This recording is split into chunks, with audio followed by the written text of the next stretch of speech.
طبعا. السلام عليكم. المتكلم ابو درع بن النجف يا بعد قلب قادم ومؤسس فرقه اليهود العساسات بين الابطال.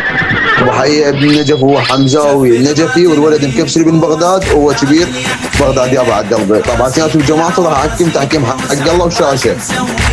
زين يا بعد قلبي راح تكون بس رفض.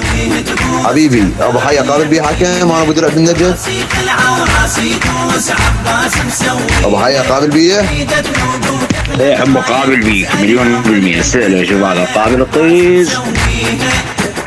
لا في قلبي بالكلام قبل ما تسالني حبيبي واصل لك بالاخره. في قلبي طبعا شاهد على بصمه القبول فيروس ابن كربلاء حبي شاهد. ايه حبيبي اشهد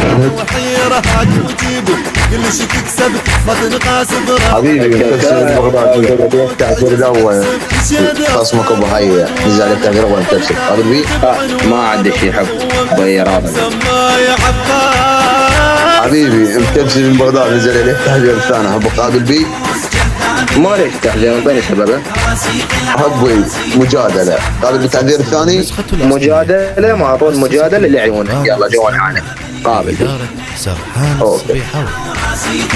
طبعا السلام عليكم. المتكلم ابو درع الكبير النجف يا بعد قلب قادم ومؤسس فرقه اليهود يا بعد قلبه صار شد بين الابطال. طبعا مكبسري بن بغداد والولد ابو حي بن النجف وحش النجف يا بعد قلبه ماخذ بهم قبول وقانون يا بعد قلبي. مكبسر موجود قبول وقانون قابل بيه الوليد لبيت لهم اول مفردة اب الولد مكبسر جبع بالملاعب نزلت لي نقطه ما قبل بيه الولد. زين يا بعد قلبي والسعد نشب تعرفون السعد نشب خضوع فتم مكبسري بن بغداد اللي هو توفي على يد ابو حيه وحش النجف. ثلاثه مرص من الرقابه وسجل تحكيم ابو درع من النجف. بصمات شد موجوده وطبعا بين الشاهد على بصمات الشد والولد ظاهره الحلاوي هو نجم الجواسر حبة الشد.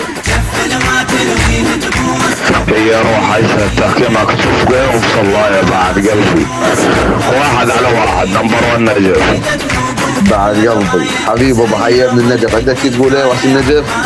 لا حب ارفع عليك ابو درع اخوي وانا الشتاء. طبعا ملاحظه مالصه مرتين بتحكيم اخو بليس وبتحكيمك مره. هذا الخضوع لعيون نجم الجواكر وبن الله رهان بن بغداد تحكيمك حق الله حاكم.